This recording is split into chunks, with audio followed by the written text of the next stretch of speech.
Sports Talk! Whoa! Whoa! Whoa! Hampton Roads has a long-running high school and college sports tradition. It's time to give them the spotlight they deserve. This is 757 Sports Talk. Here are Matt Hatfield and Coach Ed Young.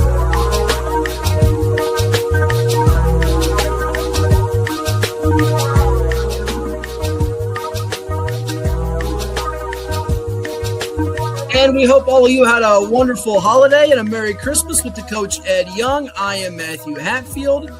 Ed, it is time to begin this final episode for 2025 with something we enjoy doing every year, whether it's 2024, 2025, 2026, you name it, with a little game we call Buy or Sell. Are you ready, sir? Let me see if I got some shekels in the pocket or some plastic, and then I can determine whether I'm going to buy it or sell it. Okay. Well, we're going to go with 5 sports-related questions for all of you out there, and we're going to delve into some high school hoops. We've got a special guest coming up later, and Lake Taylor head football coach Hank Sawyer of the Class 3 state champion Titans, and then we'll let Ed rant and rail about all these crazy things going on in the world of basketball. But we'll start things off with buy or sell. At least one NFL wildcard team will make the Super Bowl in 2026. Now, we know that some combination of Rams, Seahawks, Niners will be a wild card in the NFC. The Packers are going to be a wild card as well. Also in the AFC, we know that Buffalo's a wild card. The Chargers, a wild card. Either Houston or Jacksonville, a wild card. What do you say? What do you think? And you just talked about some heavyweights. Yeah. I'm going to, oh, man. You're so indecisive. I love it. I'm going to buy one of the wild card. We're going to see a wild card team in the Super Bowl. I think there's a great possibility we get not just one wild card team, but perhaps 2, as it remains to be seen what plays out with the NFC West, who gets the home field in the AFC, because Denver knows their game with the Chargers has meaning for them. If they slip up on the banana peel, though they've clinched the division, it opens the door for a New England or even a Jacksonville to steal that in the AFC. But I think there are great chances. I mean, certainly we know the Eagles have wrapped up its division. They're the defending Super Bowl champs after they won a wild game with Buffalo. And by the way, people hating on the decision to go for 2 for the Bills. Look, the Eagles had 18 yards in the second half of that game. I mean, Josh Allen makes that throw 8 times out of 10. He had Khalil Shakir, he missed it. I'm a guy that always says go for the extra point, extend the game to overtime. They were dead beat tired. Their defense played outstanding in the second half. Don't extend that game. It's physical. You're both in the playoffs. He just missed it by a hair. And Philadelphia won the game without a completion in the second half. They did nothing on offense the whole second half, and their almighty defense, which has been great. I'm not knocking them, but they let them go down the field with a couple of fourth down conversions. So I'm going to buy this. So I think the Bills have a chance in the AFC, and I think one of those NFC West teams have a great chance to do so as well. Let's go to our second buy or sell. Top-ranked college basketball teams. These are basketball teams. Arizona, Michigan, Iowa State all enter the final week of 2025 without a loss. All will go into February with at least one loss. All of them. Are you buying that or are you selling it? By the way, tricky road games for the Cyclones at Kansas. Arizona's got to play at BYU, and Michigan closes out the month of January at Sparty. Ooh, baby. Tough. I'm definitely buying this. You're buying I think it. all will lose at least one game in January. It's too much of a gauntlet to go through in those conferences. Gauntlet or gauntlet? Both of those. Okay. I would ordinarily buy this, but I'm looking harder at Michigan. And, Ed, I think they're actually going to beat Michigan State, and they're playing so well, shooting it so well, led by Yaxel Lindenberg. I think they get to February without a loss. I'm going to sell this. I think Arizona trips up at BYU. I think Iowa State will get beat at least once in there. Big 12 is so tough. It's the best conference this year in men's college hoops, better than the SEC and the Big Ten. I'm sure we'll talk more about that as we get closer to March and the madness. But I'm gonna sell this. And I'm going to tell you right now, Michigan will lose to somebody they shouldn't in January. Not a powerhouse, but somebody they shouldn't lose to. We'll hold you to that. We'll get back to college hoops in a minute. But college football, Ohio State or Georgia, we've heard it for the longest. The winner of that game, should they advance in the college football playoff, and we know what's at stake for those two teams coming up in this week's tourney. Should they advance, that the winner is going to win the college football playoff that wraps up on January 19th. Are you buying that or are you selling it? Buying it. You're buying it. So you like Ohio State to beat Miami, you like Georgia to beat Ole Miss, and you like the winner of that game in the semis to take care of business against Oregon or Texas Tech or Indiana or Alabama. You're all on it. Yeah, I've said from the start, beginning of the season, Ohio State will win it. And I like Georgia's chances too, so I don't have a problem with it. The team I keep looking at, though, is Oregon. For some crazy. Why is that? I don't know. That? And I'm also picking Bama to knock off Indiana. Okay. All right. I'm going to sell it. I think Indiana or Oregon is going to end up winning this whole thing. I think the Buckeyes and the Bulldogs have a great chance, but I'm on the other side of this. We'll see who ends up taking it. Going back to basketball, though, we talked about the Big Ten. Indiana's Hoosiers right now, they're currently sitting at 10-3 right now. Ed, new coach, Coach DeVries. Indiana Pacers, they're not doing too well. They have the worst record in professional basketball after making the NBA Finals and winning the East. Rick Carlisle, former UVA great. What has happened to the Pacers? They don't have Tyrese Halliburton and Miles Turner. That's what's wrong. 6-26, worse than the Kids, the Wizards. Are you buying that the Hoosiers won more games than the Pacers? That seems unreasonable. First thought you want to say, no way. No way. I'm going to stay with that thought. I'm going to say sell it. 82 games Pacers play, 32 Hoosiers play. 82 beats 32, got a better chance to win. Miles Turner ain't coming back because he's on another team. And Halliburton, we're not sure if he's coming back until playoffs, if then. So they're going to have to do what they have. But I'm going to believe they're going to win maybe 2 more games than the Hoosiers. I'm giving them the Pelicans, the Hawks, the Bulls, the Wizards, the Jazz, maybe the Sixers, maybe the Grizzlies, maybe the Suns, maybe the Kings. I get them to about 15, 16, less than 20. Hoosiers get a chance to play in the Big Ten tournament and possibly the NCAA tournament, and that will, or even the NIT if they don't make the NCAA tournament, which could extend this thing. You have these other college basketball showcases, and I think by a whisker, the Hoosiers will beat out the Pacers. And then lastly, for buy or sell, the winner of Pittsburgh-Baltimore will win at least one AFC playoff game. It's the big one to decide the 4th seed in the AFC. Will Lamar Jackson be back? Will this be the end of the road for Aaron Rodgers? What says you? Yeah, I like the Steelers a whole lot, but at times they're tough to watch. And Baltimore, the health of Lamar Jackson is going to be key. I'm going to say sell it. Neither team, whoever wins, because both can't be in the playoffs. Either one is not going to win a playoff game. Remember, they'll have a home field advantage, which will matter against Houston, the Chargers, Jacksonville, or Buffalo, one of those 4 teams. If they get the AFC South team, I like their chances, especially if it's Baltimore. So I'm going to actually buy this. I think the winner of that game will win a home playoff game, but on the road, they're toast. No, by the way, the NFC South winner of Carolina, Tampa Bay, they can kiss their hopes goodbye of winning any playoff games whatsoever. All right, we've got more coming your way on 757 Sports Talk. Don't touch that dial. You're watching with us on COVA Sports TV. Like, share, and always subscribe. This is 757 Saturday Sports Talk. Here are Matt Hatfield and Coach Ed Young. Welcome back to 757 Sports Talk here on COVA Sports TV. I am the coach, Ed Young, Smithfield Packer version. It is indeed basketball season, folks, my favorite time of the year. And my zany partner and I did say zany. Matt Hatfield was recently at the Allen Iverson Holiday Showcase at Bethel High School, where he caught up with the head coach of the Bruins, Craig Brehon, following a thrilling come-from-behind win over Lakeland High School. But before we hear that interview, Matt also had a chance to speak to one of the MVPs of the event, Norview's exciting player, Keon Mitchell. Let's hear what those two had to talk about right here on COVA Sports TV. I'm here with Norview senior guard Keon Fats Mitchell. His pilots defeat the Lafayette Rams 76-61 here in the Allen Iverson Holiday Showcase. Fats, I think this is like the second or third MVP you've got this event. Is it second or third? Which one is this? You've got this before. Second one. Second, yeah. 26 points, 6 rebounds, 9 assists for you. Your team's been playing really well. Just one blemish this year against Patriot. Tell me your mindset as a senior now coming into this game and this year in general. Just dominate, win every game, go out and play, leave it all up there. It's my last year. Got to go out with a bang. Sure. And you guys have been knocking on that state tournament door in Class 5. I know you've had some tough losses to Woodside and Nance whenever your sophomore and junior year. Do you feel like this is the team that can get over the hump, and if so, why? Definitely. I feel like I'm a senior, and I know I'm not going down. I ain't going down without a fight this year. Definitely. Sure. You've been putting up some of the best numbers in the area, points, rebounds, assists nightly. Is it now just kind of loose and easy for you? The game is kind of slowed down as a senior. What's been kind of your transformation from freshman? You're kind of hyped up, able to score, and now your game's kind of – you're making a lot of plays off the pass as well this year.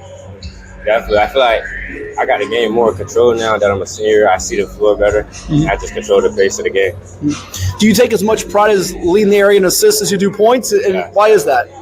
I love getting my teammates involved. We all have fun. We all eat over here. Sure. What's it mean to you to have a lot of local colleges, whether it's Old Dominion, Norfolk State? I know Coach Macedo from Virginia Wesleyan was here today to see you and make you a priority right now, because it's like those are schools that are kind of on you the most right now. Is that true? Or? Yeah, definitely. I love hometown. I love all the coaches that love me. Mm-hmm. Definitely. Is that something you're thinking about as you're getting closer and closer to decision time, that you might play in-state, whether it be whatever level it is? Wherever I'm at. Okay.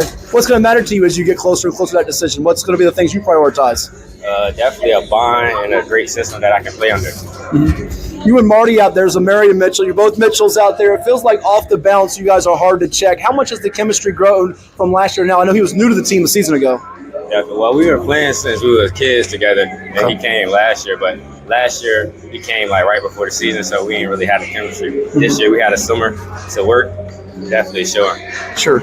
You can put up 30 points in any given moment. How much have you, though, focused on improving your outside shot and free throws, so you know that if you can get those threes and free throws, you might have some 40 burgers in your future? Yeah, definitely got to hit more shots, stay in the lab. It's going to come. Mm-hmm. Sure. Two more for let you run here. For this team in the Eastern District in Class 5, what's it going to take for you guys to accomplish some of the goals you have set out this year? We got to just keep being dogs on defense, keep executing on offense, listening to coach. And lastly, it's almost Christmas here. It's Christmas time. What's the perfect gift for Fats Mitchell? What's the number one go-to you're hoping Santa gives you or someone your family gives you? What's the go-to gift for you? Money. He wants cash money. Keon, Fats Mitchell, thanks so much. Congratulations. Okay. All right, I'm here with Bethel head basketball coach Greg Brehon. His team rallies from 10 points down to defeat the Lakeland Cavaliers by a count of 55-54 here in the Allen Iverson Holiday Showcase, even their record to 4-4 in the season. Coach, this one looked pretty bleak in the third quarter. I think you were down by 10 points, but Ty Wigfall for you. What a fourth quarter he had, scoring half of his 18 points, including that tie-breaking three. And this is sort of a coming of age for your young group, isn't it, this win? It is. We started the season off really well, and then we've hit a lull where we just haven't played well. Our confidence, our spirit, what we're saying, and we kind of showed that in the first half. We started okay, then we just had a lull where we couldn't score. We weren't playing with any intelligence at all, but the backs were against the wall. Ty did make some big baskets for us. He's playing much better right now. Probably the last 2-3 basketball games, asserting himself on the offensive end of the floor. We're asking him to do a lot defensively, contain, pressure, rebound, all those kind of things, play against the other team's best scorer. And he's just giving us a lot. He's doing a lot for us. So I'm really proud of him and the success and maturation he's done the last 2-3 games. It looked like it took a little while for you to get adjusted to their defense. They extended out a little bit with some trapping and some zone looks. Second half, though, it felt like you got better ball movement. And Mason Faulkner, though he didn't make a shot for you, he hit a bunch of key free throws to keep them at bay or help you in the run, I should say the comeback, and also salted away. Well, that's the key against zones, ball movement. And so we're getting to a point where we just start trying to do one-on-one, make plays ourselves, shoot the quick shot, get the defense moving side to side. That's what we want them to do. Flash in the middle. You hit the ball in the middle, now you got options. And so we get away from that. Sometimes it hurts us because we're playing with 5 guards out there. And that's been a problem for us all year. But we did respond later in the game, make good decisions, and that helped us win because they stayed in that zone. And, they were having some issues guarding us in man. Especially in the second half, but I was proud of how the kids were just patient the second half against the zone and took really good shots that were not contested.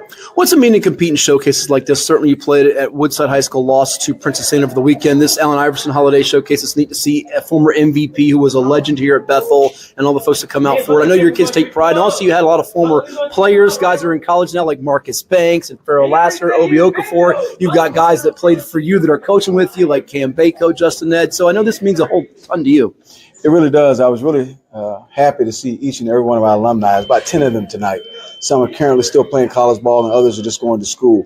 And they just came to check on me. Hadn't seen them in probably a year since I've been sick. So they came to show their Bruin pride. They still have a lot of pride in this program, want these kids to play hard. And so that meant a lot to me. The Princess Anne game, I thought we hung with them for about a half. The game we were there, but they have long athletic wings that just make plays with the basketball, and we just had some lapses in our containment. They got into the lane and finished on us, but it was a good test for us, and I was glad we played them. And Montgomery does a good job with that basketball team. So going forward, the conference is going to be tough. We got Churchland coming up on Saturday. It's a very quick team, a physical team. We've seen that type of a team before, but we just got to just settle down a little bit, be more patient. And I like what I saw in the second half tonight. We can grow from there if we do the same thing we did tonight. And lastly, we thank you for the time. You touched on it briefly. Certainly, you've gone through a lot with your health. I know you're a very private person, but what's it meant to you to have all the well wishes from coaches around the area, people in the community, to be back out here with these young kids that keep you energetic and lively? I know you have a lot of guys doing a lot of the coaching, but you still get up from time to time and bark out some things and make instruction for this team. Well, barking out is getting me to the point where I'm getting sick again. I lose my breath. I had to take 2 games off because of that yelling, and so my doctors didn't encourage me to come back, but I wanted to be back. And I've gone through a lot in the last 10, 12 months, second time with cancer. And they really told me I probably should think about giving it up. But God has been good to me and gave me a second chance to be out here with these guys. And this keeps me young. And so I'm thankful. I've got guys on my bench that are younger, like I said, that played for me. They're doing a lot more talking for me, especially the yelling part, so they can get the message across. So I'm thankful for them and trying to put them in position to have their own programs one day as well. So they're doing a great job for us. They're doing a wonderful job impacting young lives all across the area. Craig Brehon, thank you so much. God bless you and happy holidays. Happy holidays to you, Matt, as well. Thanks so much. Thank you. Yeah, I'm sitting around the house with my Yorkie champion. He runs everything. His nickname is House Papa. My wife left about 30 minutes ago to go to basketball practice. Of course, he wanted to go with her. And people say, oh, why you always have a dog around you? And I tell them, every dog I've had, a German Shepherd, a Pit Bull, American Eskimo, and 2 Yorkies. And they all had the same philosophy. They was in your face, in your space. And that's how I coach football, just like that. They worsen. And that's how I want my guys to play football. I want them to be worsened for their opponent. I like that because I've got a black lab, 11 years old. I had him since he was 6 months old. And when I come home from a game, mad, happy, or whatever, he keeps me grounded because all he cares about is, what am I eating and can I get outside? Because if I do the mess right here, it ain't my fault. Exactly. He keeps grounded. Well, let's dig into it because it just was announced the other day. In fact, congratulations to you, Coach of the Year, Keon Johnson, the Class 3 State Offensive Player of the Year. The numbers that these young men have put up for you have been just incredible. And Devon Powell, the Class 3 State Defensive Player of the Year. And people can check out some of those numbers. We're going to scroll across our ticker here in just a second here. But, Coach, from 3-7 to 13-2, and you've been through a lot off the field. We talked about it with Craig Brehon with Bethel earlier in the show on the basketball front, him with his health situation. You having the passing of a lot of close, dear ones, loved ones in your life the last couple of years here. And I know people have been saying, give it up, veteran guy. But to win this the way you did, the last 2 games to win it on touchdown passes of almost identical yardage on the final play through the air, and Lake Claire has been known for its running game and its defense. How rewarding was this championship? I know they're all special, but of your 4 now to match your wife in girls basketball, you on the gridiron, how different was this one from the others? Well, we didn't get any transfers in. Nobody wanted to be a part of us. We were 3-7, and people thought we stunk, and they all thought it started with me. And I take the blame for that. But we kept working. We kept working, and we kept lifting weights. We kept running. I kept talking. I kept telling the coaches, we got to coach these kids. They don't know how to play this game. These kids didn't play football because COVID was out there. So we have to teach them how to play this game from getting in the stands. And I saw the success. And I think I mentioned it to you, Matt, a couple of times. And, I know I'm an old guy. And when I told people I thought we could be good, it was just, my friends were just kind of happy for me or just kind of encouraging me. But I don't think they believed it either. But I kept believing it, and I kept seeing it. I saw it in the weight room. I saw it on the field when we were rolling the big tire. And we just kept preaching technique, keep playing. We kept teaching love. Love is a word you don't hear a lot on the football field because, most of the time I'm telling guys you got to be violent with your hands. You got to be aggressive when you block. When you run, you got to run all over people. But love was all through this team. And what love does to a team, it makes people believe in each other. Players believe in coaches. Coaches believe in players. And fans believe in the team. Pretty well said there. Now, I saw you back in August, and I mentioned this to you, and you had a scrimmage with Nansemond River, and then you won your first game with Heritage and lost a close one to Hampton. How much did you see the progress from August to early September? Even when I saw you guys play Maury, who won a third consecutive state championship in Class 5. A lot of people don't know this, but you guys were tied with them with 5 minutes to go in the third quarter. It's 14-all. We know how explosive and great that Maury team is. How much did you see this group getting better? And at what point did you believe in this journey that you were all capable of doing what you accomplished? Every week when the JV was playing a game, the JVs this year had 10 games scheduled. Last year, I think we played about 3 games, and then we just didn't have enough kids. So Maury has the numbers. We didn't have the numbers. So I knew I had to get those JV kids to help me out and those freshmen to play special teams. I didn't say it a lot, but I had 18 freshmen on a 38-man team this year. So I kind of kept that a secret so people wouldn't kind of try to expose them. And when I saw the freshmen getting better and making plays in the game, I knew we had a chance. Wow, 18 of 38 at freshmen. That's almost half the roster. Can you do that over there in basketball? No, we couldn't play that. We couldn't have it comparable to basketball. I wouldn't be able to have that many freshmen. Over here in Smithfield, we don't have a middle school program. But what I'm interested in, Hank, is when you bring those freshmen on board in a high-level program such as your program is, championship caliber pretty much every year. Yeah, last year was a down year. If we're in the business, we're going to have those years. The key is how do we weather the storm? And I'm sure you preach the same thing I do. There's a difference between losing a game or a few games and then being losers. Exactly. A lot of people don't understand that, and there's no need to get into it. We know as coaches what that means and how we put that onto our players. Those freshmen, as you brought them through in this type of year, what were some of the challenges with those young kids in terms of more than half your team being freshmen? Well, some of them weren't strong. They weren't used to lifting weights in season 2 to 3 times a week. They wasn't used to the amount of time that we asked. They had never watched film like we watch film intensely. That's a part of our daily practice schedule. The first part of practice is either weights or film and then conditioning. So those 3 things right there were very challenging. They're even challenging for upperclassmen because we get the conditioning out. As soon as we get everybody at practice, let's get the conditioning out before somebody say they're tired, they're hurt, they got to leave early. And those freshmen, the upperclassmen made them buy into that. They saw that bond and they wanted to be a part of that. And the one thing we do, everybody looks alike, everybody dresses alike, everybody has on a nice sweatsuit, everybody has on a nice jersey. If you need cleats gonna be provided for you. And when those freshmen saw that, they just bought into it. Now, in terms of using those freshmen, obviously we got to hear. I know you kept it a secret last year, but the secret's out now because you got a state title, and you just told us you had those freshmen. Who are some of those freshmen now who have kind of risen to the top? Maybe if you can rename a few names for next year. Let's look way down the road. Who to look out for? Keon Freeman, he was a freshman that looks like a senior. He was about 6'2", about 175 pounds. He actually caught a couple of passes in the Petersburg game as well as the Magna Vista game that most quarterbacks not going to throw to a freshman. They got us a first down that we needed. He was pretty good. Another one that was pretty good was Keon Peterson. He was a defensive lineman that we moved all around to play special teams for us. And then one kid, Jamari Hopper, he was our holder and backup quarterback. His dad played for me and his uncle played for me. His uncle was the one that got killed in Arizona many years ago. And so those kids just made some plays for us, along with some other linemen.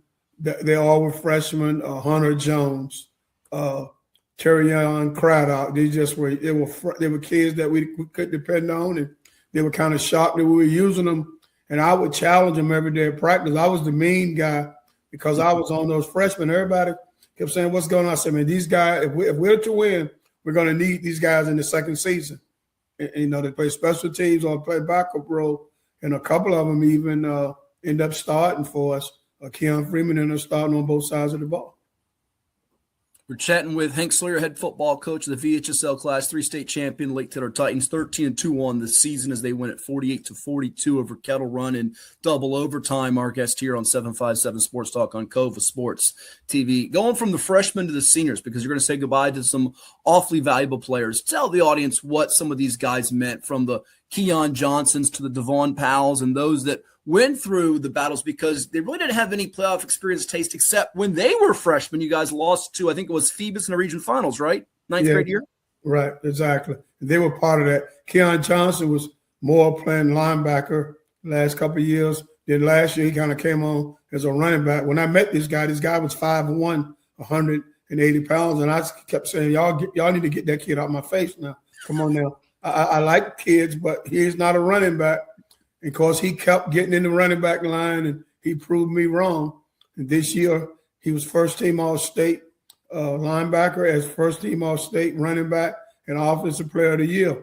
He had 2,300 yards, 42 touchdowns.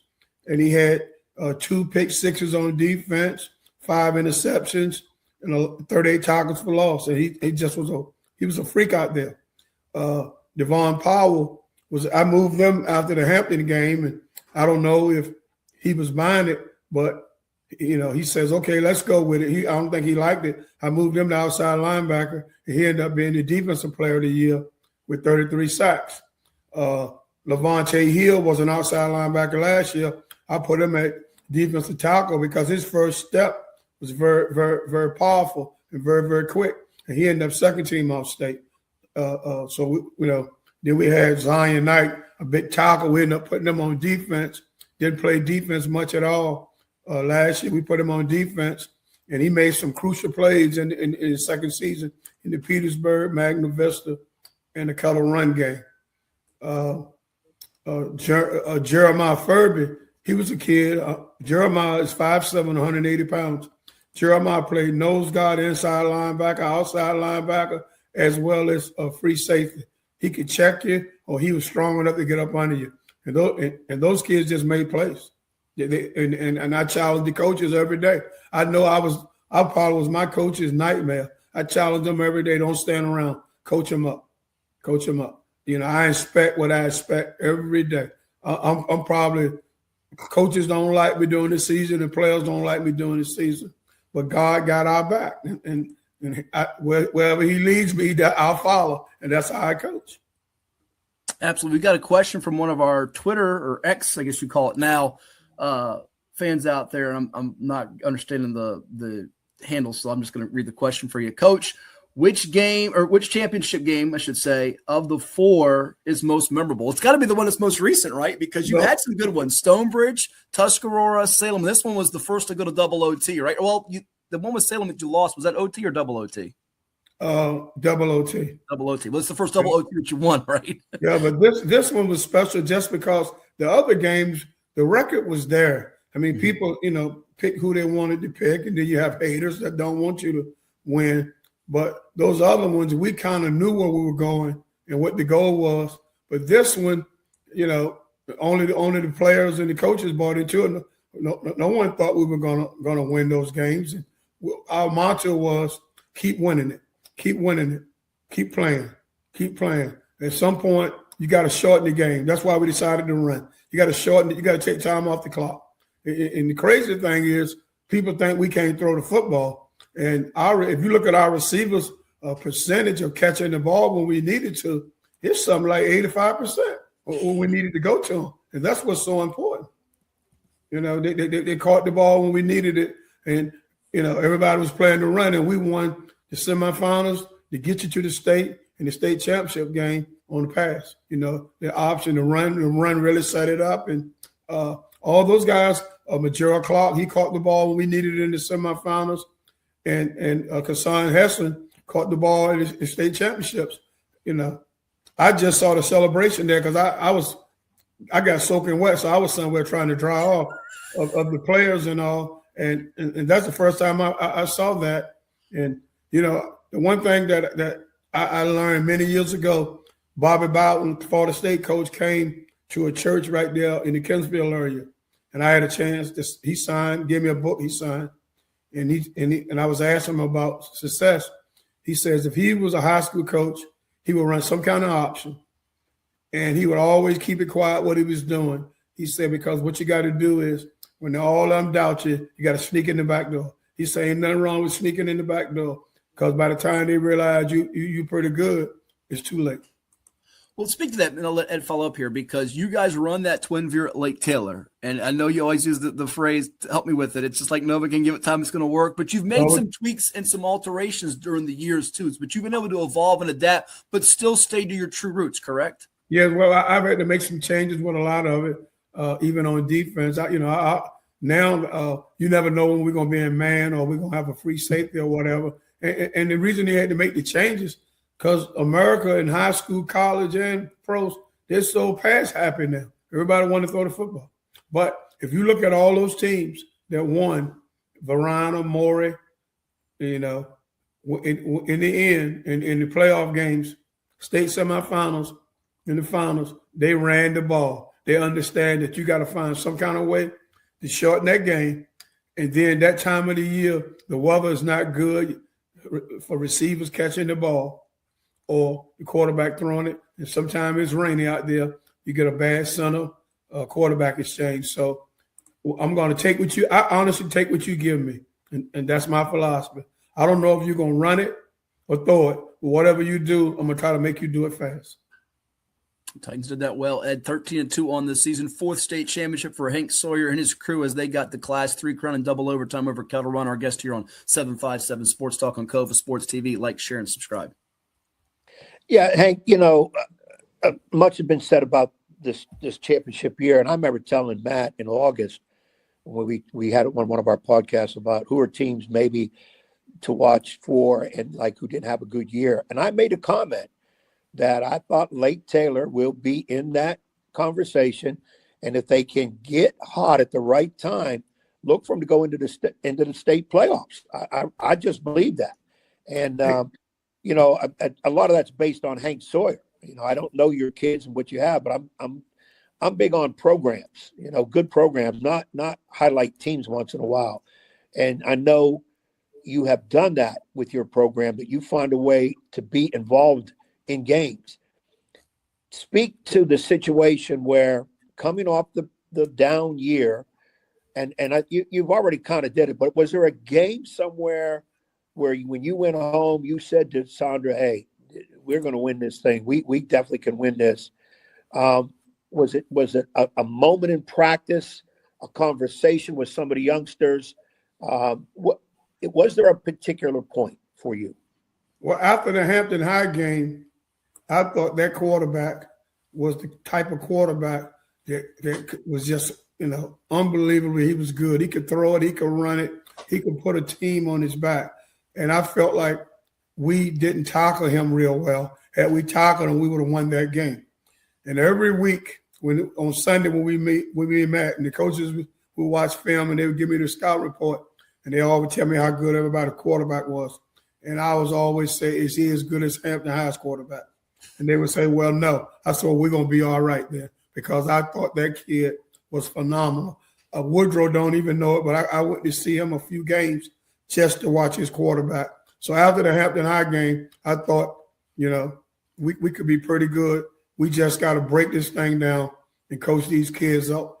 We needed to scratch where it itches. And we did tackling drills, Ed, every day, even pregame practices the day before with helmet and shoulder pads on. Even when we went to up in Charlottesville, in practice, at Albemarle High School, we did tackling drills out there. Their coach was looking at us, had shoulder pads and helmets on, and he was like, wow, I've never seen that before. Well, you got to do – it's just like basketball. You got to keep doing things on habit. You just can't take a break because tackling is so important. So I thought we improved on the tackle. I already knew that the running game was unbelievable, and those offensive linemen I had, there were some mean, athletic, physical kids. So I knew they had my back in every game. We never got shut out. I mean, even the Morey game, when it was Keon Johnson, Furby popped a nice 72-yarder.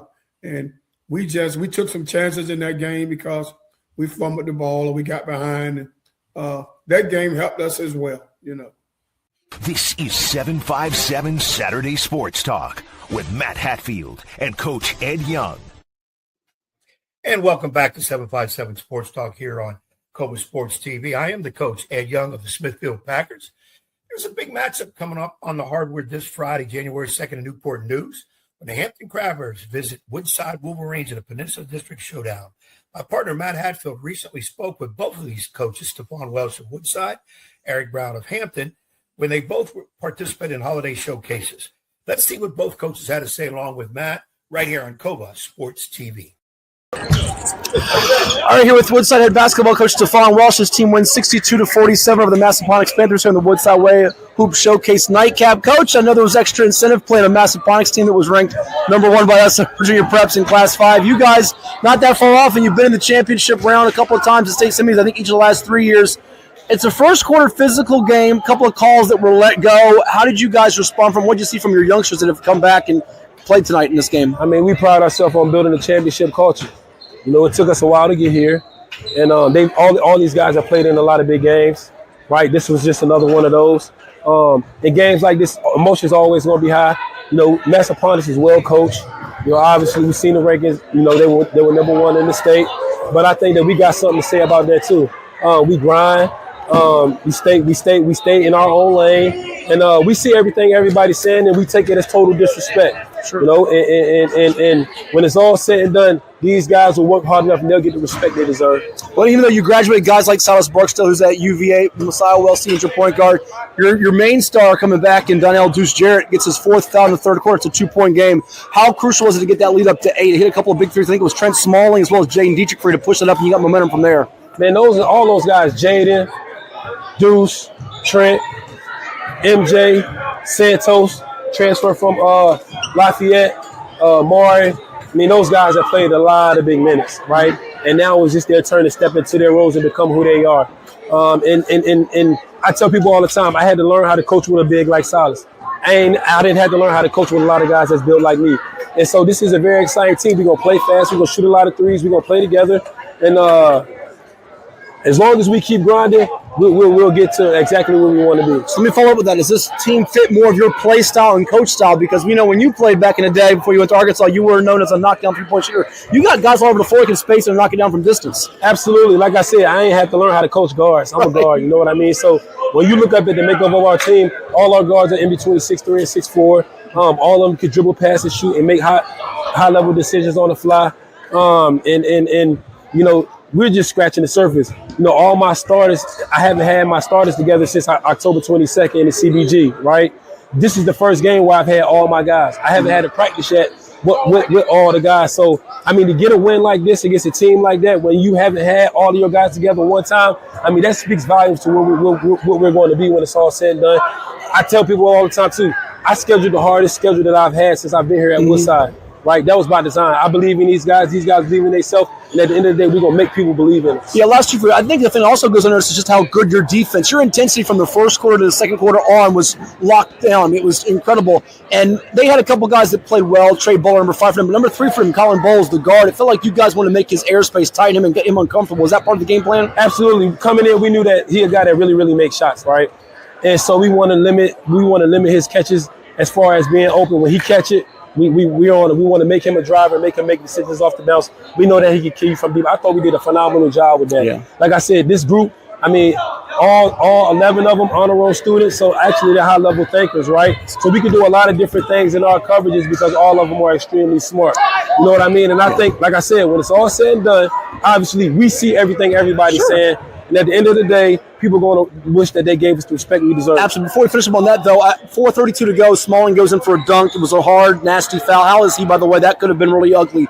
What transpired there? Well, again, our program, I think, is built on toughness. Okay. Trent is a tough kid who's really playing at a really, really high level. I like the way the guys rallied around him. After Trent went down, we went on maybe like a 10-0 run, ball game. You know what I mean? And, this team, this early in the season, this is the best group as far as team defense I've had this early. You know what I mean? And that speaks volumes to what we're going to become because, like I said, I haven't had all my guys. Sure. You know what I mean? So once we really get on the same accord and get on the same page, we're going to be very, very dangerous. Lastly, as you head into January, before you get to worry about February, March, you mentioned about the disrespect part and the chip on the shoulder, not just in the state rankings, but also area-wise. Denby and Hampton in your district are ahead of you, and you had a 40-plus game win streak. Right. How much are the guys chomping at the bit for those games coming up? I mean, we know who we are, and I think that everybody know who we are too. But it's people rally behind the underdog, right? People get bored and get tired of people that always win. And I want them to know they can keep getting tired because we're going to keep winning as long as I'm here. Well, congrats on winning. Great job tonight. Appreciate that. Okay, here with Hampton Crabbers head basketball coach Eric Brown as Crabbers defeat the Massaponax Panthers 81-54 in the Allen Iverson Holiday Showcase at Bethel High School to move to 4-1 on the season. Coach, they got out to an early 7-3 lead, but you had a 9-0 run ignited by a jam from Abraham Taft, and really so many different guys contributed for you as you got a double-figure lead and never looked back against a pretty good Class 5 team in Virginia. Yeah, I mean, we knew they were pretty good. We knew they were pretty good. Knew they had to stay up on their shooters. But we got a lot of balance. I think the philosophy that people played on us last year, good luck with that philosophy. We worked really hard to change our style of play, our pace on how we play. And the kids love it. They love how we're playing.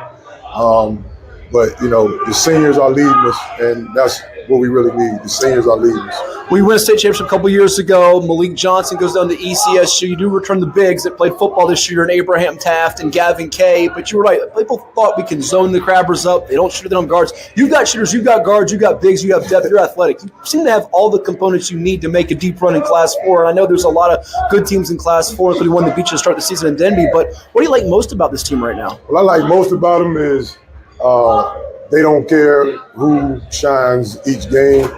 I think that they're playing to, like I said, our philosophy. They know we got talented guys, and we're just playing to the scouting report.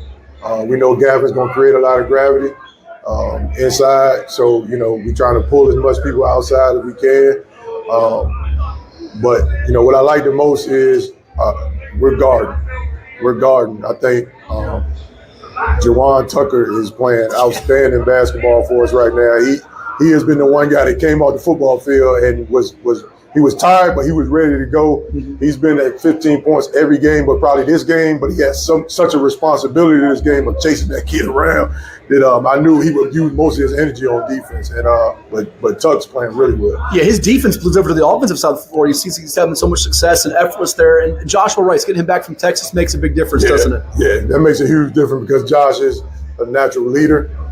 He's doing everything from a leadership standpoint that we need. He gets on his seniors, he gets on his peers, and he leads by example. Mm-hmm. And he's a heck of a player. He can score on all three levels for us, and he's super smart. He's super smart out there, and him and Cam, has so much experience. And they are locked in with me. So I let them make a whole lot of decisions this year because that was based on. Again, us changing our philosophy, especially on the offensive end. Yeah, the guards in Jenneret and, of course, Tucker and Rice, they all look comfortable to go with Kay and Taft in the front court. No, by the way, you told me about a kid in the offseason, Joel Fullwood, is it? Freshman, younger brother of Troy, who played on your state championship team. I think he led you in scoring quietly with 20 points, by the way. Oh, I didn't even know that.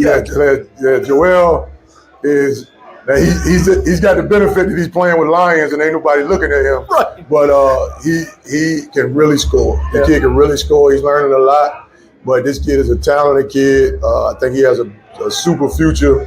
But this kid is very talented and he can really score the ball. Like he's really crafty for his size. He can shoot it. He can play in the mid range. But he's a great compliment. When we kind of slow down and we need to bring another punch off the bench. We can bring him in there and we don't lose a beat. Lastly, you're coming off back-to-back state tournament appearances in Class 4. And we know in the Peninsula District, you'll see Woodside a couple of times, who's been a dominant team. You'll see Denby again. Yeah. What's it going to take for the Crabbers to be a factor come March? It feels like you have a lot of pieces to do that. Yeah, we just got to stay locked in. We got to worry about us. The schedule is what the schedule is. All those teams know us. We know them. But we're constantly trying to improve. We're still nowhere near where we need to be. I mean, those guys came on the football field are still, they dying out there at times, and I'm kind of extending their minutes to make them get their win there. But we still haven't unlocked Gavin yet. He's playing great defensively, but we haven't unlocked him offensively really yet. Hit him the ball though at times for you. Yeah, too. but he's playing well. Yeah. He's playing well, but it's coming from football, they're not used to it like the old school players were, where they got shots up and they did that type of stuff. These guys, and then Gavin had a little bit of surgery, so these guys haven't really touched the basketball. They didn't play summer league. You was there to watch it. They didn't play summer league. The only one played was Abe, because Abe just loved playing. So but the rest of those guys didn't touch the ball, and for them to be getting back into it now, but you just really got to just lock in on what we do and continue to improve, continue to develop our bench, and I think we'll be fine. Well, thank you so much. We'll see you in 2026. All right. This is 757 Saturday Sports Talk. Here are Matt Hatfield and Coach Ed Young.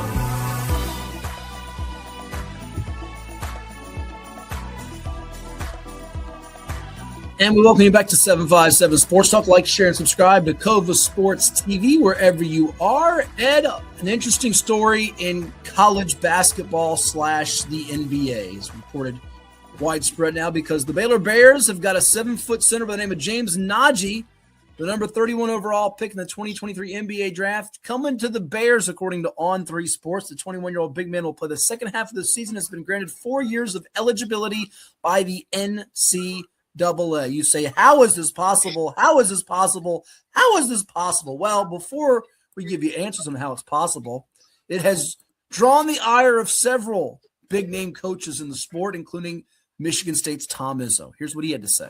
I just don't think that's fair for the players. I mean, some of them, worked their butt off to get to this position, and maybe things didn't go right.